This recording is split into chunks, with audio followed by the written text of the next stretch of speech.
Unboxed, your gateway to the secrets of the toy industry. Here, Jason Shea, a toy entrepreneur and expert in the field. Every product we develop is really inspired by some of the real life experience that we have with our son. 60% of all toys last year were sold on Amazon, which is incredible. Be passionate about it because it's a road, it's a journey. Like when you have an idea that you think is like gonna somewhat like change the world, make things better, I'd say go for it. We'll guide you through the enchanting world of toy design, marketing, and manufacturing. Now let the unboxing begin. Welcome back to another episode of Toy Business Unboxed podcast. Today, we're excited to have Rusty, the president and designer at Three Nail Games. His journey has been really a true labor of love, from balancing teaching chemistry and physics to working at a farm, leading youth, and also raising 6 kids all at the same time while building a board game company, which is a lot of work, obviously. And since 2021, they have brought multiple different award-winning games into the marketplace, and more on the way in 2025 and beyond. And thank you so much for joining us on the podcast today, Rusty. Thank you, Jason. Thanks for having me. Yeah, so I know you wear so many hats, teachers, farmers. I think you're also a youth pastor, a game designer, and also obviously a husband and a dad. And how was all the different roles? Like, how do you even got into game design, like way back then? Can you kind of share your journey? Yeah. So I always thought that I'd love to do something creative. Like growing up, I thought I might want to be an author someday. And, okay. Yeah, but then I quickly learned I could not stand English. As grammar was not my strong suit. Okay. But I got playing. I got sucked into the board game world. Dominion was a huge game for me. Catan was a huge game for me. Okay. And then just game after game, as my world exploded of different game designs. Mm-hmm. I started asking more questions about how in the world did people come up with designs like they did. Like Captain Sonar completely blew my concept and understanding of what a game was. Mm-hmm. And so I tried starting to design some of my own, and everything I came up with was absolute junk. Like it was either did not work or somebody else had already done it. And so, I see. Okay. So with that, honestly, I was ready to be done and give up with the idea of designing entirely. And I was just gonna just enjoy games with my wife and my family. Okay. And that's all there was going to be to it. And so it wasn't necessarily something that I saw a path moving forward in. And I was praying one night, and I was just spending some quiet time with the Lord. And I told him, I was like, I feel like you put this desire on my heart, but if that's the case, you're going to have to help me. And like, it's craziest story because like, man, the moment I said that, like I had a design idea and a twist on a mechanism I'd never seen before. Got done out of the chair, got up, jotted down a bunch of notes. And by the next day, I had the whole rest of the game. Oh, whoa. That was fast. Yeah, it went from a skeleton concept idea that night, just like the mechanism of how it worked. The next day I was out cutting firewood, and I put my chainsaw down. I spent a lot of time praying, cutting firewood, and hopefully that I don't cut my leg off. But I put the chainsaw down. I called my wife, and I was like, Tab, get a pencil and paper because God gave me the rest of the game, and my brain can't hold it anymore. Oh, and whoa. So, which one was that? What game was that? What was that? So that is Dawn of Kingdoms. Okay. And it is not officially come out yet. All right. So okay. And so let me explain that a little bit more because by that next weekend we had a full working prototype, and then it was like, okay, well, what do we do with this? Yeah. And it wasn't until my wife told me, like, okay, like in my mind, we just created a game. That's awesome. We'll put it in a little box, put it on the shelf, and now just be the family game. Like it was like, cool, check mark. We created something, but not ever publish it, take it out to the world. And my wife asked me, she's like, well, who's stopping you? All right. And she said, because I'm not. And it really was just like kind of like an eye opener of, hold on, wait a second. All right, maybe we can do something with this. Mm-hmm. And what was really neat about that night when I truly just gave it over to the Lord, like design ideas have just constantly flowed since. And so that's kind of really when we realized that, hey, maybe there's something here, and maybe we should create a company rather than just pitch it off to somebody else and Somebody be a else. one and done. Yeah. So, Yeah. but Dawn of Kingdoms is like it's a bigger game. I see. Okay. Okay. Oh, I think I just lost you there. Hopefully, you'll come back here in a few minutes. Um, okay. Let's see. He should be coming back. We'll give him a few minutes here. Uh,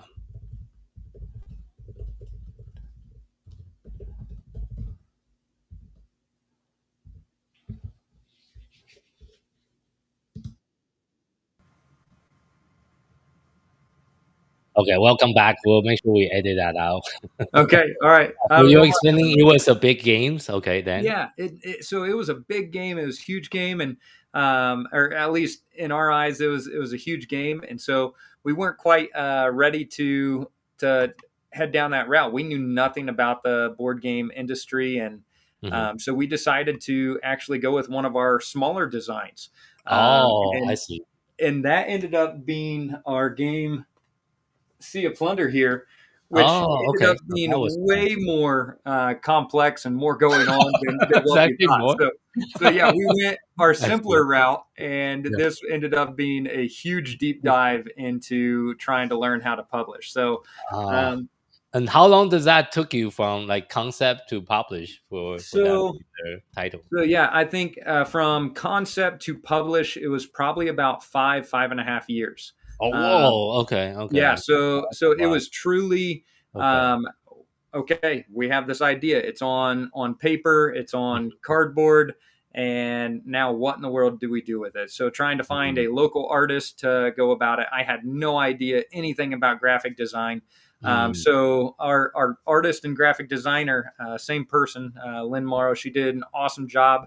And I drove her nuts because I couldn't even change a typo.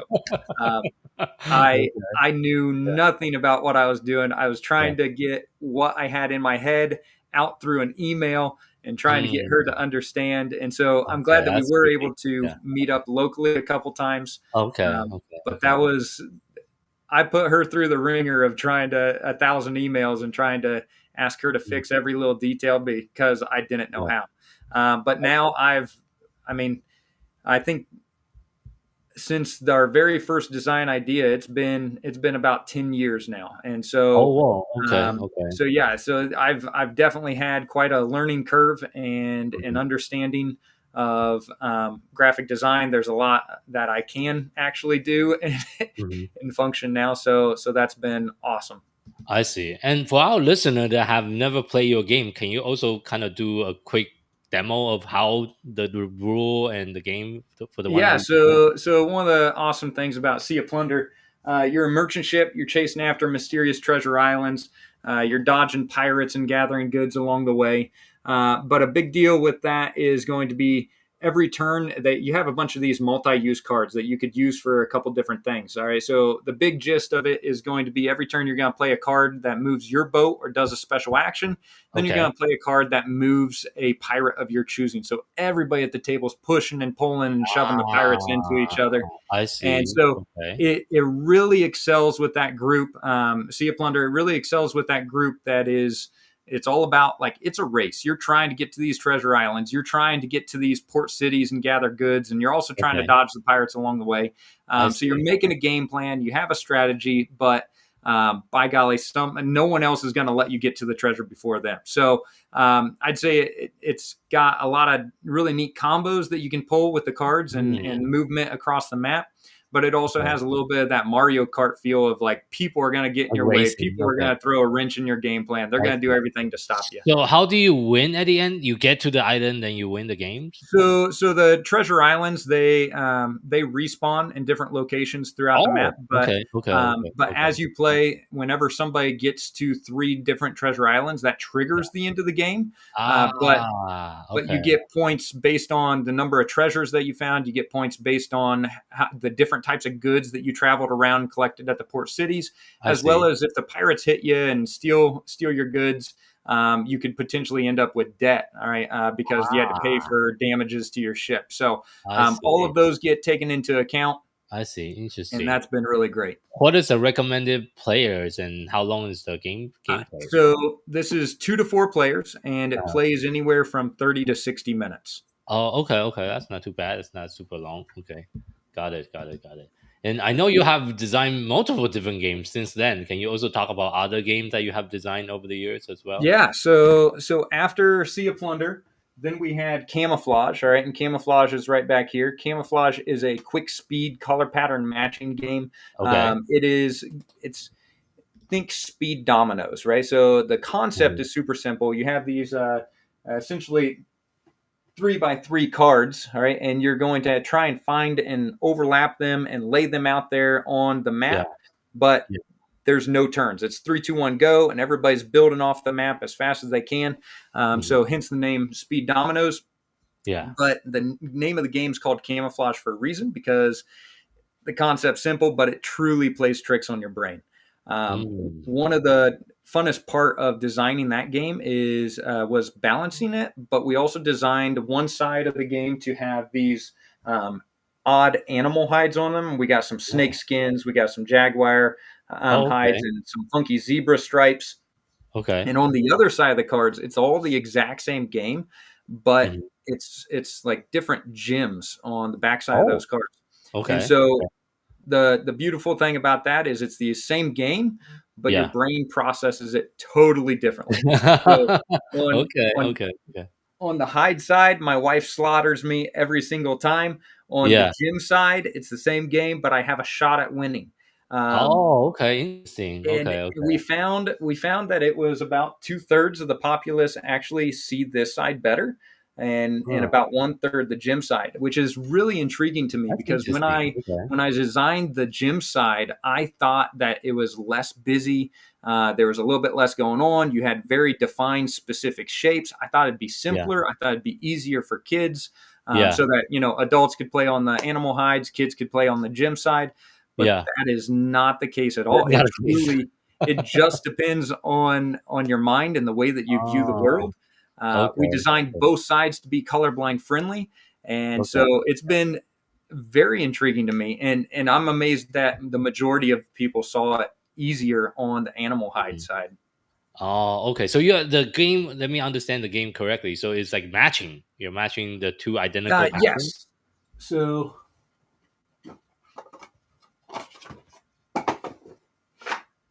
let me grab that for a second.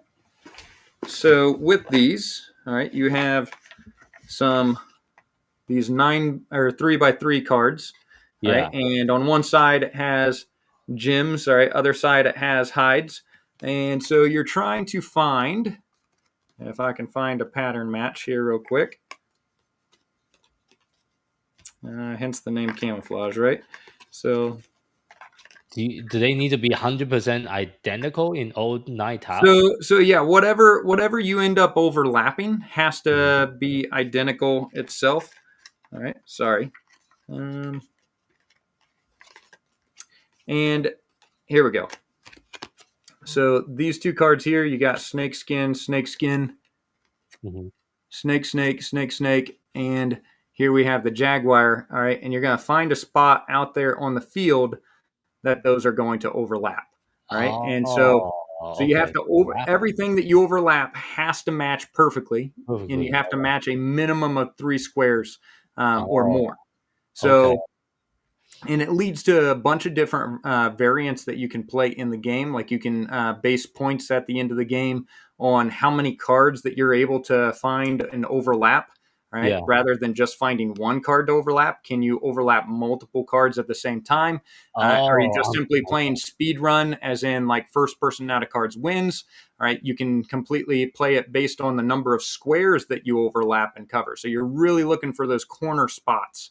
And so it leads okay. to a lot of fun I with the see. different varieties. The games play in about 5 minutes, and there's Oh, over wow. 5 different Okay. ways to play. So Interesting. you just try a different one, go for it again. And some Yeah. people really they don't love the super fast gameplay, like it totally stresses them out. And I get Mhm. that. I understand. We've added 49 solo puzzle cards. And Oh, so okay. with Okay. these, they go and get those specific cards, all right, that are listed up here in the card. This is a 1-star puzzle, and Yeah. then they have to find a way to overlap and create this matching pattern, all right, that you see on Oh, the card, and it okay. has one of the possible answers on the back. So I um, see.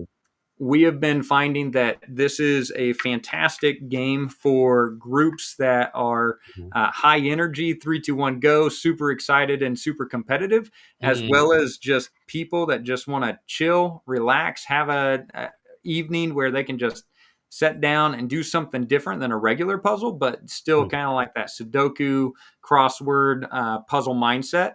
All right, they mhm. are really, really eating up these solo puzzles.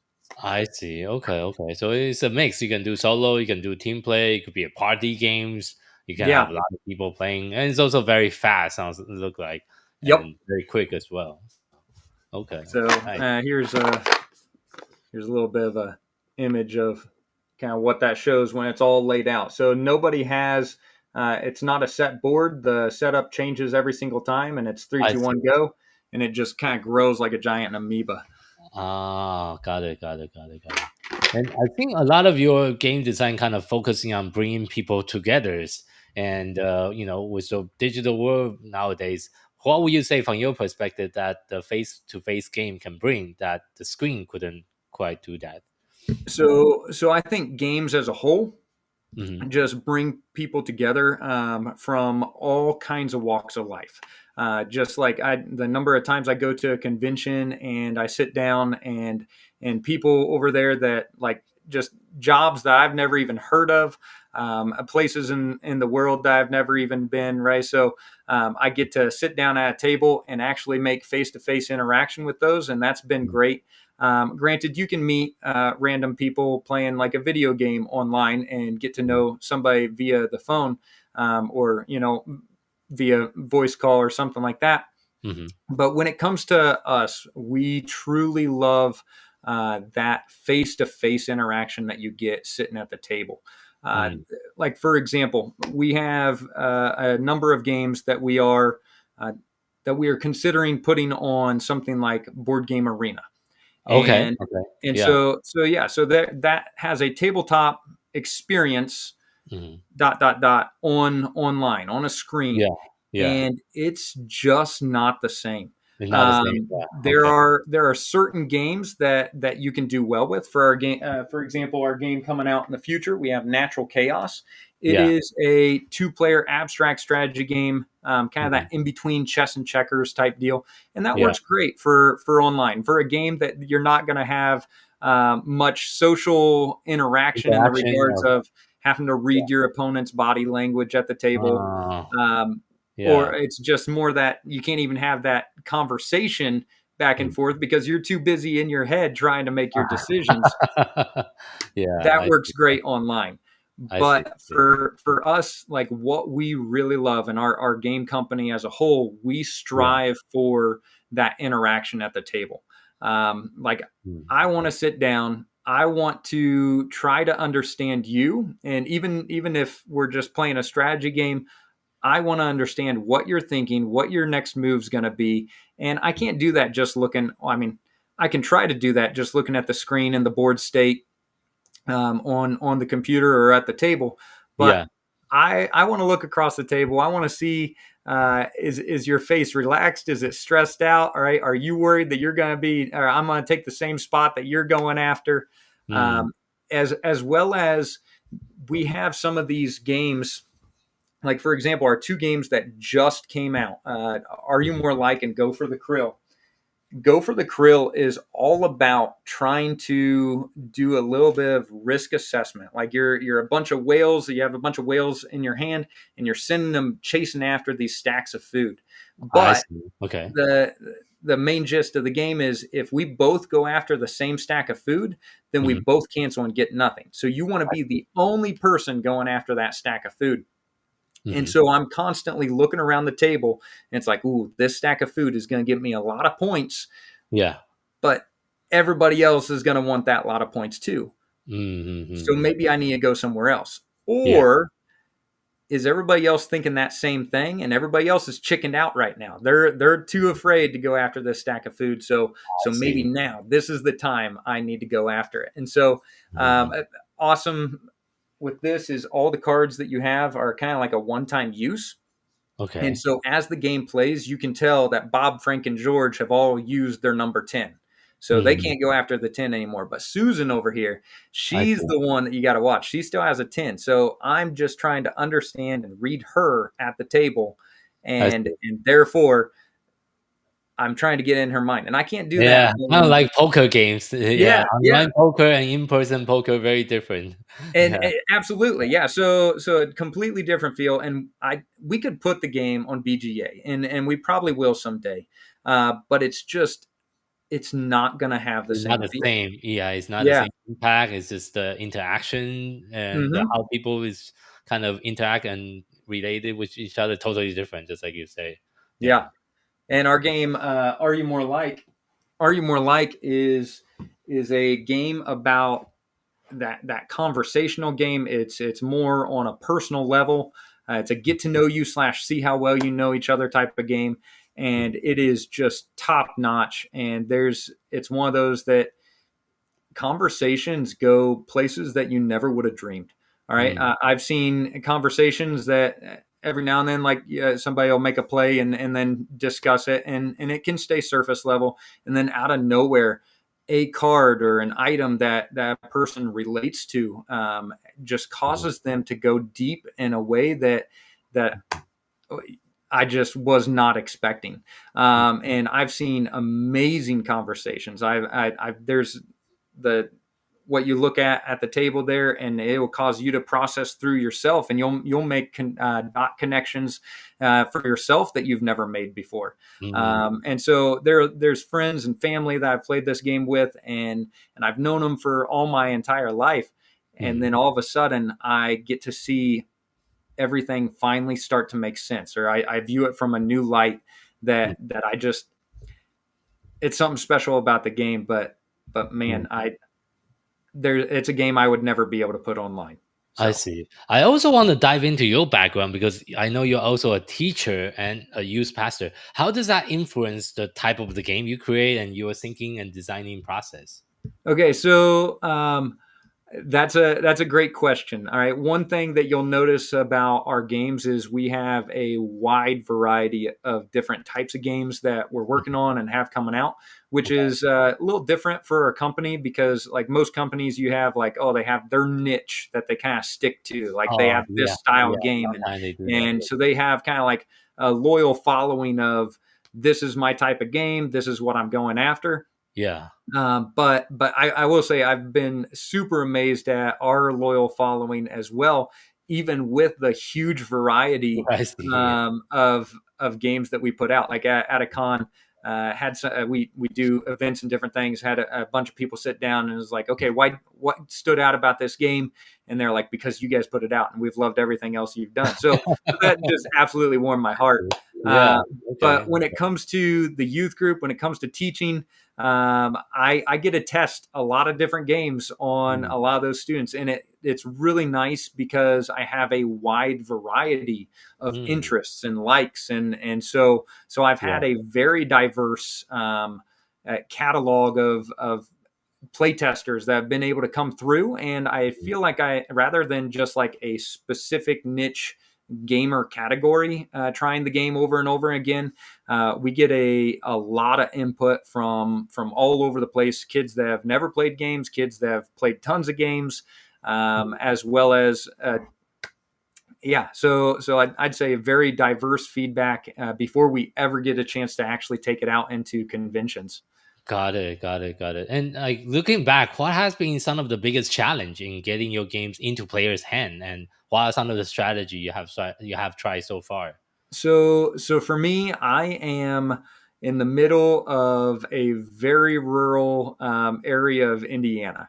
There are very few other game companies that I knew getting into this. And the hardest thing for me is I had nobody to ask questions. And a matter of fact, I lived in a rural area, at least back when I was getting into gaming, that there weren't even a lot of people playing games. So most of the games I knew were the personal games on my shelf. And so getting into the gaming industry, I didn't have people to ask questions of like, hey, when you were here, what how do you solve this issue? Yeah, yeah, yeah. And so I feel like still I'm very much our company's very much in its infancy of getting our legs rolling and moving and trying to get games into people's hands. So Mm, Kickstarter has been our biggest thing. Is like here we are, world. Come check mm, out our stuff, and then our local game events. Right, so local markets, mm, that has been a big deal. We we tried going through some consolidators, all right, with our first game, Sea of Plunder, and we got games out quite a few places all over the world. But the profit margins by the time you go distributor, consolidator, all right, as well as retail, there's just so many middlemen that the profit margin wasn't feasible for all mm. the time and stuff that we're putting into it. Yeah, It just yeah, yeah. wasn't happening. So See. so yeah, we're trying to get better at social media. We're trying to push towards getting our product on Amazon. Mhm. As much as um, I'd love to be able to do more of retail and just straight through distribution rather and cut out some of the middlemen to make that a little bit more feasible for us. Right now, Amazon, I think, might be our best option, and, so that we have a chance to grow, and then hopefully we can do both of those tandem. Yeah, and thank you for trusting our team on helping you on the Amazon effort. I think Amazon will definitely a very good platform for the type of game that you have, that people can find it a little bit easier. And I think going to the show is also definitely very good for you to continue to grow your influence and growing with your audience. But looking ahead, what are some of the projects that excite you the most about any upcoming release or any future game that you're working on? Yeah, so one of our next releases that we have is this game, Natural Chaos. All right, so we're stoked about that one. And that's gonna have like some 3D injection molded pieces to it. So that's a new venture that we've never done before. So we're stoked about Oh, that. I see. And but one of the other big items that we're really excited about is that Dawn of Kingdoms. Um, Mhm. it's been a number of years that we took it, put it on the shelf, and we said, you know what, when we do this, we're going to do it right. And so we finally have started taking it back off the shelf. And first off, we dusted off everything, had a big game night, and it's like, okay, hold on, our memories of this game versus like what it is in reality, does it still reach up to par with what we remember? And absolutely. The moment we got done playing that playtesting, none of the guys were wanting to change any major item, but they instantly dove into nitpicking and balancing. And so for me, that was I was over the moon, because it was like there's no major issue with the game. It's Mhm. it's just now down to the fine balancing. So we're stoked about that, and we're excited to put a vision on it as and start heading out towards contracting art for it. So I see. those I see. those are some of our big ones that we have coming up. Got it. Thank you for sharing. So, as we're kind of wrapping up today's interview, if you look back in your journey of building the publishing companies, and what would be one piece of advice you'll share with someone that's just getting started within the toys and game industry? My number one encouragement would be reach out more. Reach out more to people, even if you don't know them. I'm never been real big on social media, and I wish I'd been more confident to just ask questions. And yes, there were some that kind of blew me off when I did ask questions, but it is a very friendly community, and so reach out to other publishers because they've Yeah, been in your shoes before. before, yeah. So yeah, if I wish I had been able to have the confidence to reach out and meet up in person, or even video calls, so that I could ask somebody, hey, how did you overcome this? Mhm. What is your advice? All right, because I'm learning that there's so many things that I was like, I don't know how other companies are doing this. Like the fees and costs, like Yeah, it's like that's a lot. Yeah, unfeasible. yeah. And so then, but there's been so many questions I didn't know to ask that I Ah, had to yeah, ask. Yeah. And so, and some of those I didn't know until I was just having conversation with another publisher, and they're like, "Oh yeah, I remember having that issue. Here's how you fix that, Mm, or how here's the exactly. loophole to get around that." And it's like Yeah. nobody tells you this, Yeah. or like it's not online or on the internet somewhere. And so, I so see. that's a big one, as well as like one thing that we have always struggled with. I love game design. I love Mhm. people. I love the interaction. I am not a salesman. And Mm, so that's my weakness. So know yeah. your weaknesses. Now, hopefully I become a much better salesman, and I'm working at that. But I don't ever want to shoot anybody in the wrong direction. Like I don't want to sell you on something on my game and then you pick it up and you're like, oh, that's not what that was at all. Mm, I yeah. want you to know what you're getting. I want you to be excited about getting it and love every detail of it. So I see. so I'm excited to partner with you guys, Toy Launch, to be able to help me in my marketing understanding and helping us push onto Amazon. And there's been so much of that I have too many other irons in the fire, and to be Mhm. able to hand that off Enjoy to you listening. guys and trust you guys and know that you guys Yeah. have our best interest at heart as well. And Mhm. I'm stoked at our future and what we're doing together. Of course, thank you so much. And so wrapping up for our audience that's interested to learn more about you and your company, where is the best place for people to find you online? So the best place to find us online is 3nailgames.com. So www.3nailgames.com, and pretty much any social media platform.